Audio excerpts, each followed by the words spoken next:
लावला, सहदेवाला घ्यायला लावला, जा तिथं जवळ कुठेतरी पाण्याचं तळ असेल, पाणी घेऊन ये, आपल्याला तहान लागली. सहदेव गेला, पाण्याचं तळ सापडलं. तहानेने जीव व्याकुळ झाला होता त्याचा, तहानेने जीव व्याकुळ झाला होता. त्याला असं वाटलं आपण आधी पाणी प्यावं आणि नंतर आपल्या भावांना घेऊन जावं. तहान लागली होती ना. त्यावेळेस सहदेव पाणी पिण्यासाठी उतरला पाण्यात, पाणी प्यायला लागला. त्यावेळेस ज्याचं तळ होतं त्याचा मालक आवाज आला तिथून आतनं, थांब, हे तळ माझ्या मालकीच आहे आणि मला विचारल्याशिवाय तू पाणी पिऊ नको. मी काय तुला प्रश्न विचारील, त्या प्रश्नांची उत्तरं दे आणि मगच पाणी पी. आता सहदेव योद्धा होता, लढवायला होता, तो भेटतो का काय कोणाला बाबा, भेट नव्हता. त्यामुळे तो मला तू कोणी असू दे, मी अगोदर पाणी पिणार. अरे भगवंतानी तयार केली ही सृष्टी, मी आधी पाणी पिणार, तुला काय करायचं ते केलं. थांब म्हणला, एक म्हणला थांब, तू मरशील. पण सहदेवाने काय ऐकलं नाही, पाणी पिला आणि सहदेव त्या ठिकाणी मरण पडला. सहदेव काय येत नाही म्हणून नकुल गेला.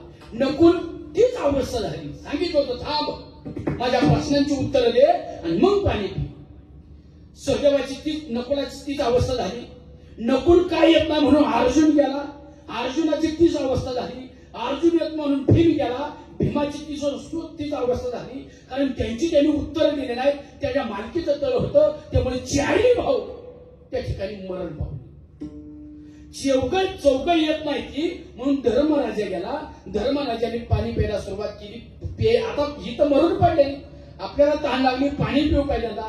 धर्मराजा पाणी प्यायला गेला. त्यावेळेस त्यांनी सांगितलं थांब धर्मराजा थांब, ही चारही भाऊ तुझे माझ्या आज्ञेविना पाणी पिलेले, त्यामुळे त्यांची अवस्था तशी झाली. तू जर माझ्या प्रश्नांची उत्तर दिली नाही आणि माझ्या परवानगीनं जर तू पाणी पिला तर ह्या चौघांची जशी अवस्था झाली तशी तुझी सुद्धा अवस्था होईल.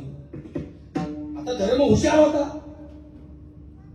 धर्माने विचारलं तुम्ही कोण आहात. त्यांनी सांगितलं मी यक्ष आहे, मी यक्ष आहे आणि तळ माझ्या मालकीच आहे. माझ्या प्रश्नांची उत्तरं जर दिली ना तर तुला पाणी पिण्याचा अधिकार आहे आणि यातले कुठले सुद्धा दोन मी जिवंत करीन.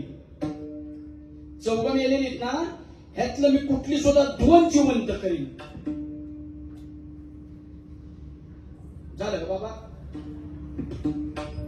आता श्रद्धांजली व्हायला कीर्तनानंतर सांगा, पाहिजे माझे कार्यक्रम आहेत ना, नंतर येईल मग कार्यक्रम.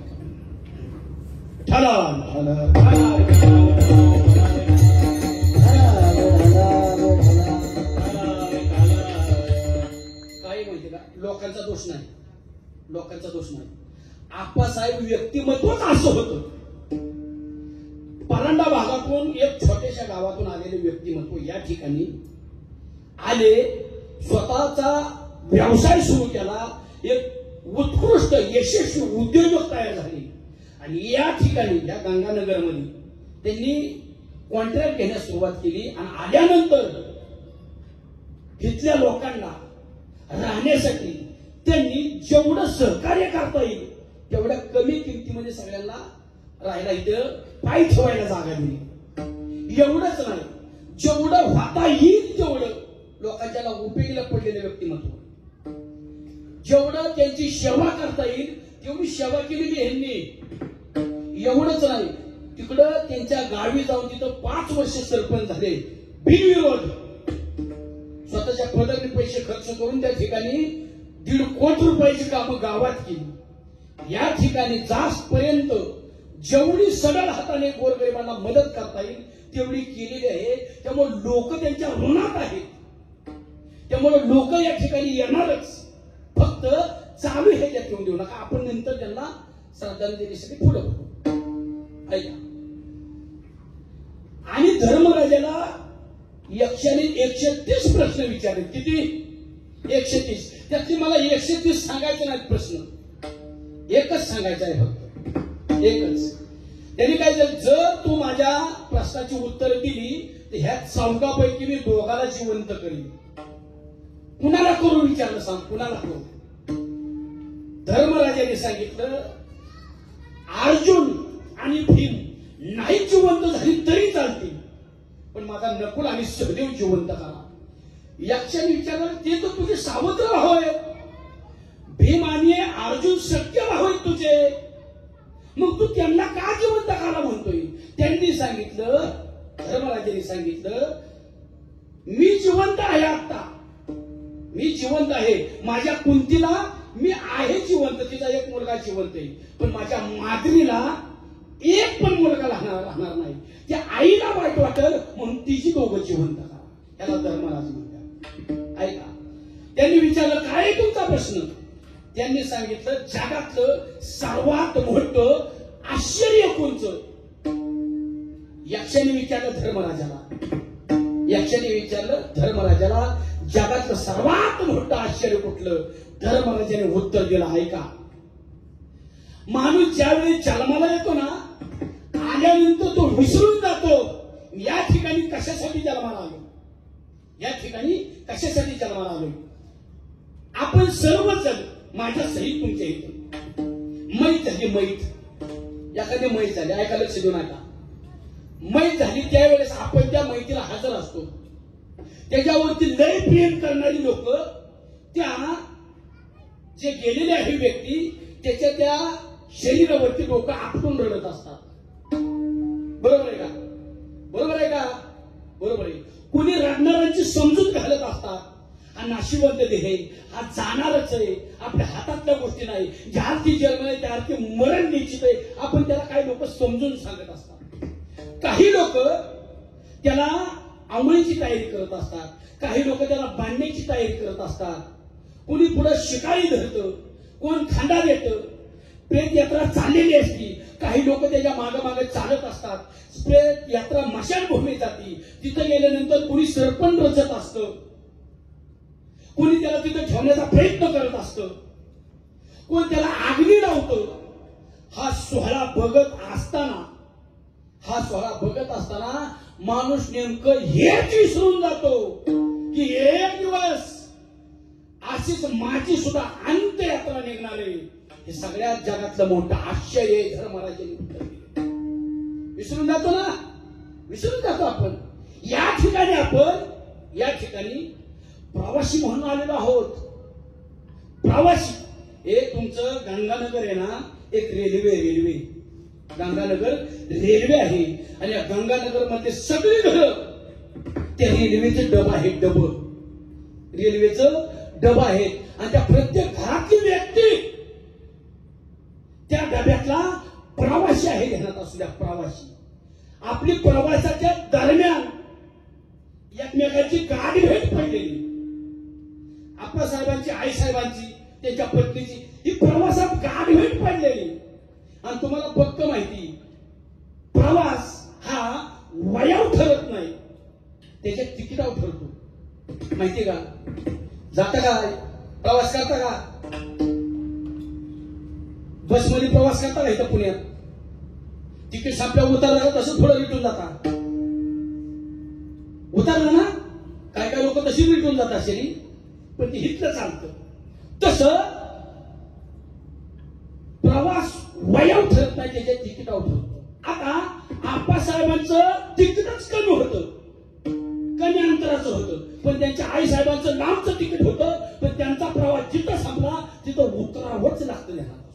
कोणा दिवस येईल पैसा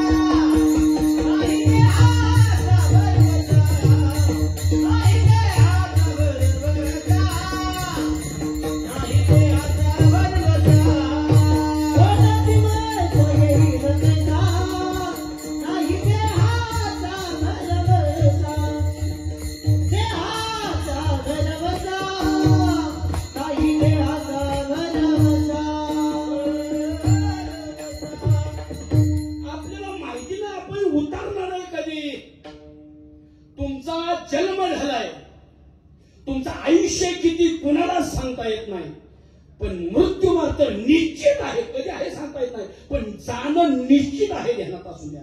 मग इथं आपल्याला त्रास का होतो? आपण माया जाळात अडकतो, आपलं मन माया जाळात अडकतो. आपल्याला सूड वाटत नाही, एकमेकाला सूड वाटत नाही. पण ध्यानात असू द्या, जाणं गरजेचंच आहे. मग मन अडकतं ह्या मायाजाळात, आणि मन एक सैराट आहे, त्याला हातपाय नाहीत काय, ते फिरतं मोकळं. मन चंचल चपळ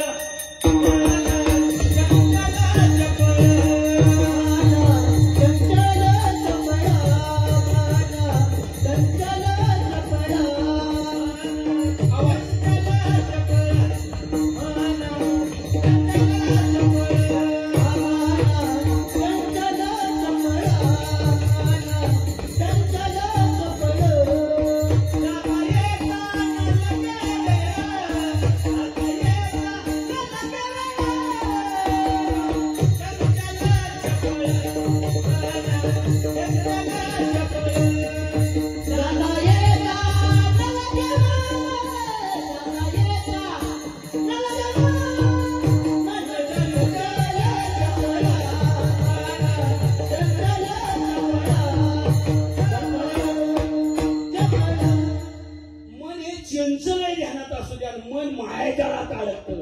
आणि सगळ्यात आपल्या जवळ कोण असेल, आपल्या जवळचा मित्र, आपल्या जवळ आपली आई नसते, वडील सुद्धा इतक्या जवळ नसतात, पत्नी नसते, कुणीच नसतं, मित्र नसतात, पण प्रत्येकाच्या जवळ मन हा मित्र जवळ असतो. ध्यानात असतो, मन कोणची गोष्ट करायची म्हटली तर आपण एक वेळ आपल्याला वडिलांना विचारत नाही, एक वेळ आपल्या आईला विचारत नाही, एक वेळ आपल्याला पत्नीला विचारत नाही, एक वेळ मुलांना विचारत नाही, पण प्रत्येक गोष्ट करत असताना ती चांगली असेल किंवा वाईट असेल, प्रत्येक गोष्ट करत असताना माणूस प्रत्येक गोष्ट मनाला विचारून करत असतो. ध्यानात असू द्या, मनाला विचारून. आता प्रामाणिकपणे सांगा, या ठिकाणी तुम्ही कोणाला विचारून आला? या ठिकाणी कोणाला विचारून आला? कोणाला विचारून आला? मनाला, बायकोला नाही विचारता आलाय, पण मनाला मात्र विचारलंय. मनाने सांगितलं अर्चना कीर्तनाला, बरोबर आहे का नाही? मनाने काय केलंय का? मनाने तुम्हाला इथं आणून बसावलं. ऐका बरं का, तुमच्या मनाने तुम्हाला इथं आणून खुर्चीवर बसावलं. आता बस म्हणले इथं कीर्तन ऐकत, आणि ती गेलं तिकडं, कुणाचं रील बघायला गेलं, कुणाच्या घरी कुलूप लावले नाही, आपल्या फ्लॅटला बघायला गेलं, कुठं. आणि ती दिल्लीला एका मिनिटात जाईल, तिथनं क्षणात दिल्लीला जाईल, क्षणात कुठं जाऊ ही म्हणायची हात असू मन आहे. मग हे मायाजाळात अडकतं.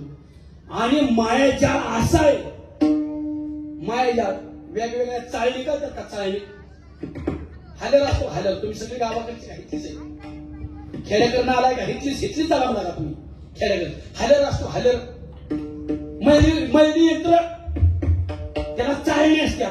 मोठा खाडा, त्यातनं बारका खाडा, त्यातनं गहू, असं चाळत गेलेलं असतं. त्या मनाला चाळणी लावल्या. ध्यानात असू द्या, मायेने त्या चाळणी काय लावली? कुणाला आणून दिलं? संसाराची चाळणी लावली कुणाच्या माग, तो तिथंच रामला. कुणाच्या माग धनाची चाळण लावली, तो धनच कमवत बसला. कुणाच्या माग सत्तेची चाळण लावली, त्याला सत्ताच पाहिजे. या चाळणी लावलेल्या तर तिथं अडकून पडलोय आपण अडकून पडले. मग मला सांगायचंय, तिथं अडकून पडल्यामुळे आपल्याला दुःख आहे. आपल्याला सुख किंवा दुःख होत असेल ना, केवळ मनामुळे होते. ध्यानात असो, आपण अडकून पडलो, त्याच्यावर प्रेम करत बसलो. पण माया ही खोटी आहे. ध्यानात असू द्या, माया खोटी. ती अगोदर नव्हती. ज्यावेळेस आईच्या गर्भात आपण होतो ना, तेव्हा आपल्याला माहित नव्हतं माझी आई कोण आहे, बायको कोण आहे, पती कोण आहे, मुलगा कोण आहे, बहीण कोण आहे, काही माहित नव्हतं. कारण त्याला माया तिथं चिकटली नव्हती. आपण आईच्या गर्भातनं बाहेर आलो आणि आपण काय सुरुवात केली? ही माझी आई आहे, हे माझे वडील आहेत, ही माझी बायको आहे, हा माझा पती आहे, माझी मुलं आहेत. तिथं मायेने सांगितलं, ह्यांच्यावर प्रेम कर, दुसऱ्यावर करू नको. बरोबर आहे का? बरोबर आहे. माया अगोदर नव्हती. राहिली किती दिवस? जोपर्यंत ह्याच्यात आपण थांबलेलोय तोपर्यंत माया तिथं राहिली. पण ह्याचा संबंध संपला, ह्याचा संबंध संपला, तिथनं माया संपली, तिथनं माया त्याला माहित नसतं. आपण जी व्यक्ती आपल्या जवळची गेली ना, त्याच्या छातीवर डोकं आपटून रडलं कोणी तर ती उठून म्हणत नाही रडू नका, का तिथं मायेचा संबंध संपलेला असतो. ही माया खोटी आहे. मी अजून किती खोटी ती तुम्हाला सांगतो, ऐका ऐका. तुमच्या सगळ्यांच्या मनात अंतःकरणात माया आहे का? महिला काय बोला ना तुम्ही, आहे का? प्रेम आहे का? 1,500 रुपये घेतलं ना, फ्रेश बसा, फ्रेश. ऐका, तुमच्या सगळ्यांच्या मनात माया आहे, आहे का? आहे.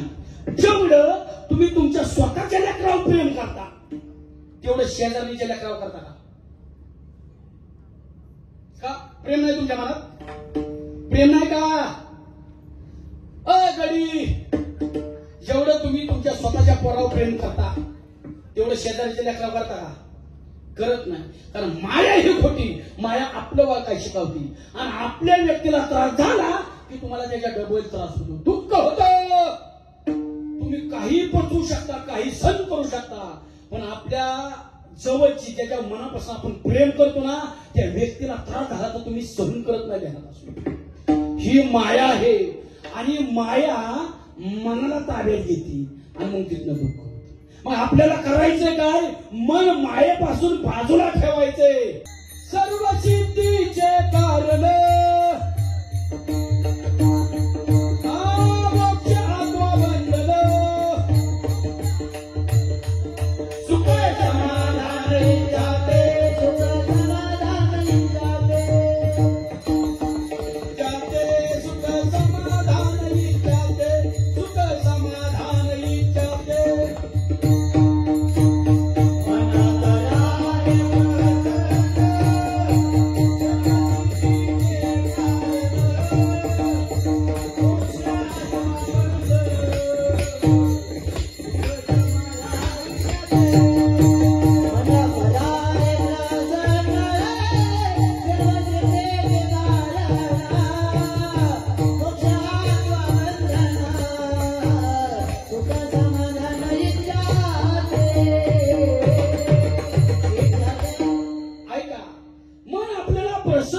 कारण आपल्याला जी भीती वाटते ना, सगळ्यात मोठी भीती कोणाची आपल्याला?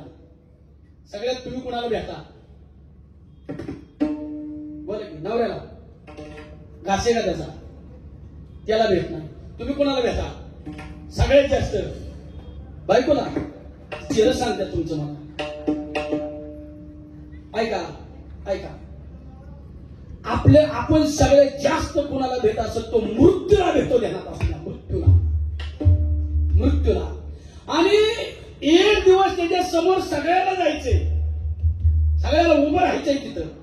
मग मला तुम्हाला विचारायचंय, माणसाने मेलं पाहिजे का नाही मेलं पाहिजे? बोला की. म्हणजे लगेच नाही, माझ्या कीर्तनानंतर पण मेलं पाहिजे का नाही? मेलं पाहिजे ना. कारण एसटीतली अगोदरची उतरल्याशिवाय नव्यानं बसता येत नाही. एवढी जागा आहे आपली, एवढी एवढी, आणि इथलं कुणीच मेलं नाही. बाकीच्यांनी थांबायचं कुठं? येणार म्हणजे माणसाने मेलं पाहिजे. आता मला सांगा, नव्यांनी मेलं पाहिजे का जुन्यांनी मेलं पाहिजे? तरी म्हणतात जुन्यांनी, तरी म्हणते ती जुन्यांनी. जुन्यांना काय वाटते? जुन्यांना मर वाटते का? मर वाटते का? मर हा बोल ना साथी, मर हा शब्द जरी काढला ना काय म्हणते बावल्या, शुभ बोल ना असला अगोदर काय बोलतोय म्हणते नाही. म्हणजे मर नावाचा शब्द सुना. आचारी आचारी आचारी जिलपेवाला बोलू नका. ऐका, मर नावाचा बोल सुद्धा सण होत नाही आपल्याला. सण होत नाही. का सण होत नाही? का सण होत नाही? कारण आयुष्यभर आपण ज्याच्यासाठी आलोय ते काही केलंच नाही. बाकीच्याच गोष्टी करत बसलो, बाकी जो विद्यार्थी वर्षभर कसून अभ्यास करतो ना, जो विद्यार्थी वर्षभर कसून अभ्यास करतो, त्याचा पूर्ण अभ्यास झालाय, तो पेपरची वाट बघत बसतो. येऊन द्या कधी पेपर आहे ते तारखेची वाट बघत बसतो. का त्याला गडबड झालेली असते. कधी पेपर दिलो का, मी अभ्यासच केला तेवढा, तो पेपरची वाट बघत बसतो. आणि ज्या विद्यार्थ्याने अख्खं वर्ष बोंबलत फिरून घालावले, कधी पुस्तक हातात धरलं नाही, त्याने पेपर बघितल्या त्याच्या अंगाला घाम सुटतो असं लटलट कापायला. का अभ्यासच केला नाही. तसं ज्याने आयुष्यभर परमार्थ केलाय, त्यांनी मनावरती विजय मिळवलाय, दुःखावरती विजय मिळवलाय, तो आपली बॅग भरून तयार आहे. एसटी येणे अगोदर बॅग भरून तयार आहे. कधी येऊ द्या, कधी येऊ द्या. कोणी केली तयारी? ज्याने परमार्थात आपलं आयुष्य खर्च केले आणि ज्याने आयुष्यभर भगवंताचं नावच घेतलं नाही, ती जवळ आल्यानंतर असा लटलट का कधी त्याचं चिंतनच केलं नाही.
अल्लाने तुझं द्या. मग तुम्ही तिथं कशासाठी वापरला? कशासाठी वापरला? खाया पिया सुख से सोया, नाहक माना खोया. काय कमावलं आयुष्याला? काय कमावलं सांगा ना. तुम्हाला असं वाटत असेल याचा मी मालक आहे आणि मी म्हणन कसा वागेन, चालत नाही. सगळी उत्तर द्यावं लागतात. ज्यावेळेस हे सोडतो आपण, हे नवं शरीर आपल्याला मिळतं काही दिवसासाठी आणि त्याला विचारतात, उठ, ही कुणाला न मिळणार तुला दिलतं, ही कुणाला न मिळणार तुला दिलतं. काय काय केलं सांग. गडबडून जातो, मला माहितीच नाही कशाने. उठ, तुला हात पाय दिलतं, हात दिलतं, हात दिलतं का? हो दिलतं. मग टाळे वाजून त्याचं भजन केलं का कधी? ज्यांनी दिलंय त्याचं नाही. ठोका. उठ, तुला तोंड दिलतं का? तोंड दिलतं का? दिलतं. हो दिलतं. मग ती कुठं? काय मी सिमेंट देत बसलो. बायकोला दिल्या, पोरांना दिले, ह्याला. देवाचं नाव नाही कधी तोंडाने घेतलं नाही. मारी मी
करायचं का नाही? प्रेम करायचं, पण त्याच्यात अडकून पडायचं नाही. अडकून पडले की तुम्हाला त्रास होणार देण्यात असू द्या. त्याचबरोबर आपल्याला काय करायचं, ज्यांची आपल्या आयुष्यात गाठभेट पडलेले त्यांची मनापासून सेवा करायची, सर्वांनी एकमेकांची. किती आयुष्य आपल्याला माहित नाही, कुणाचं आयुष्य किती. कारण आता आप्पासाहेबांनी या घरावरती एवढे उपकार करून ठेवलेले आहेत. नुसत्या घरावरती नाही, इथल्या गंगानगरच्या लोकांच्या वरती सुद्धा इतके उपकार करून ठेवलेले आहेत. कारण इतकी गर्दीच सांगते किती माणूस जिव्हाळ्याचा होता, किती जिव्हाळ्याचा होता. ऐका ऐका, अख्ख्या कुटुंबाची काळजी बाप करत असतो, अख्ख्या कुटुंबाची काळजी बाप करत असतो. पण त्या बापाची काळजी करणाऱ्या घरात एकच पात्र आहे, ती म्हणजे त्या घरातली मुलगी. मुलीशिवाय बापावर जास्त प्रेम कुणीच करत नाही, ध्यानात असू. मुलीचं बापाच्या बाबतीत अंतःकरण कोमल आहे, एकदम कोमल आहे. जर त्या दिवसामध्ये पप्पा नाराज असतील ना, तर त्या मुलीच्या आईला सुद्धा ध्यानात येत ना आपला पती नाराज आहे, काहीतरी त्याला आज दुःख आहे. मुलांच्या लक्षात येत नाही, पण मुलगी एका क्षणात ओळखल्याशिवाय राहत नाही. माझे पप्पा नेहमी आनंदित असतात, आज काहीतरी त्यांना टेन्शन आहे, ते थोडे नाराज आहेत. या मुलीच्या बाबतीत बापाचं अंतःकरण कोमल आहे. कारण मुलगी जशी जशी मोठी होईल ना, तसं बापाच्या काळी धडधड करायला लागतं. कारण लहानपणापासून जास्त जवळ मुलगी असते. सगळ्या पुरुषांना विचारतो, पुरुषांना ज्याला मुलगी मुलगा दोघं पण आहेत त्याला विचारतो, प्रामाणिकपणे सांगा सगळ्या पुरुषांना, बापांना. पहिल्यांदा तुम्हाला तुमची ताई जास्त आवडती का तुमचा दादा जास्त आवडतो? बोला की. मुलगी जास्त आवडते ना प्रत्येक बापाला? प्रत्येक बापाला मुलगी जास्त आवडती. आता सगळ्या महिलांना विचारतो, प्रामाणिकपणे सांगा, तुम्हाला तुमची मम्मी जास्त आवडते का तुमचे पप्पा जास्त आवडतात? मम्मी आवडती, मम्मी आवडत नाही असं नाही, पण मम्मीपेक्षा काकड भरता व्हायला पण पप्पा जास्त आवडतात. आबाचा बाप आठवून बघा ना. त्यामुळे ही अंतःकरण मुलीच्या बाबतीत बापाचं लय कोमल आहे. त्यामुळे मुलीची पसंती आली की बापाचं काळीच धडधडत. मुलीची पसंती आली की बापाचं कार्य धडधडत. चिमणी घरट सोडून जाणार, पण त्या आतल्यात खूप रडतो. बाप असा ध्यानात असू द्या, तुम्हाला रडताना कधीच दिसत नाही. बाप कुठलाच बाप तुम्हाला रडताना दिसत नाही, पण मुलीच्या आठवणीने तो ढसा ढसा रडत असतो. हा बाप हे लक्षात असू द्या. हसरे खेळकर बाबा एकदम गंभीर दिसू लागतात. हसरे खेळकर बाबा एकदम गंभीर दिसू लागतात. त्यांना माहिती आहे या घरातला चिवचिवाट आता कायमचा थांबणार असतो. त्यावेळेस बाप चिमणी घरट सोडून जाणार म्हणून यातल्यात खूप रडतो. हा बाप आहे, त्याला असतो हा बाप आहे.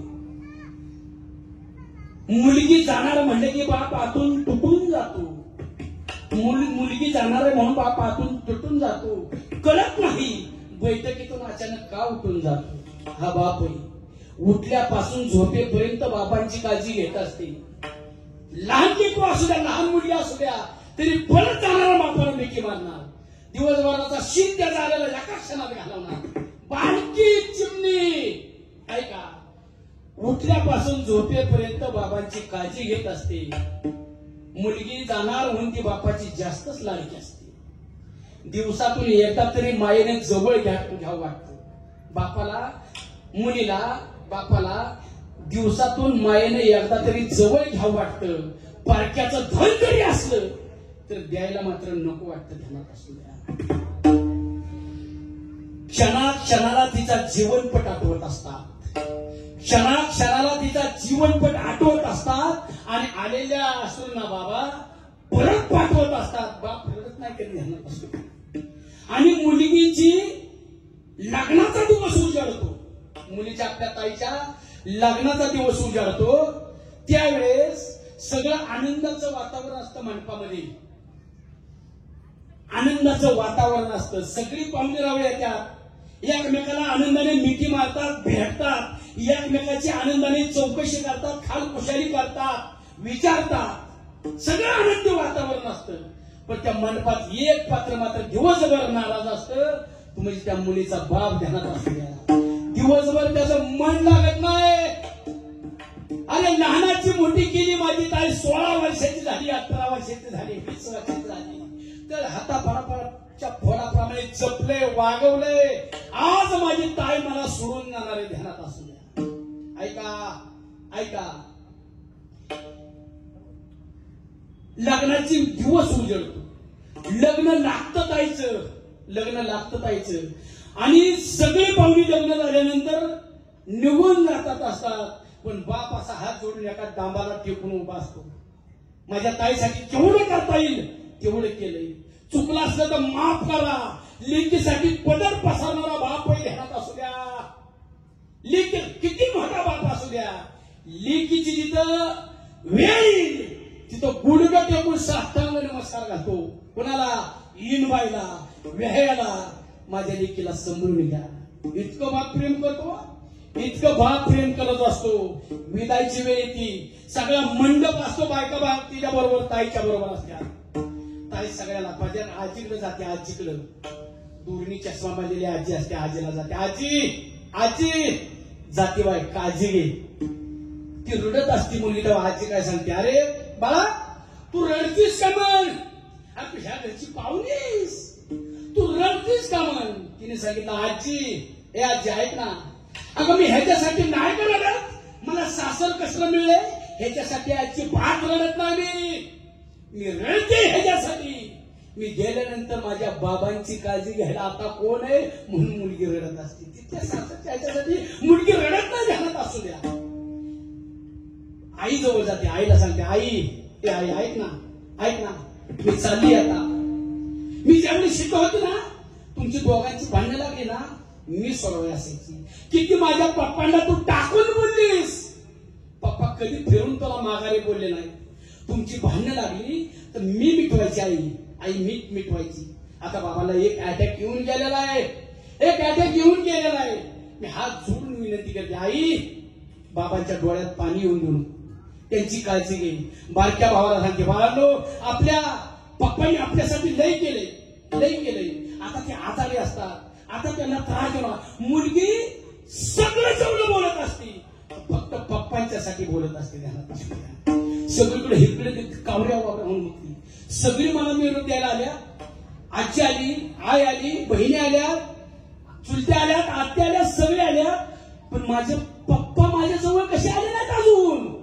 ती बघत असते इकडे तिकडे, पप्पाच कुठं दिसत नाही. आणि पप्पा एका डांबाला टेकून तिथं डांबावरती डोकं आपटून रडत असतात, ध्यानात असू द्या. का? त्यांचं धाडस होत नाही ताईच्या समोर जायचं, कारण त्यांना माहित असतं मी ज्यावेळेस ताईच्या समोर जाईल ना, माझ्या अश्रूंचा बाण फुटणार आहे, आणि मी रडलो तर माझी ताई माझ्यापेक्षा डबल रडणार आहे. त्यामुळे बापाचं धाडस होत नाही ताईच्या समोर येण्याचं, ध्यानात असू द्या, समोर येण्याचं.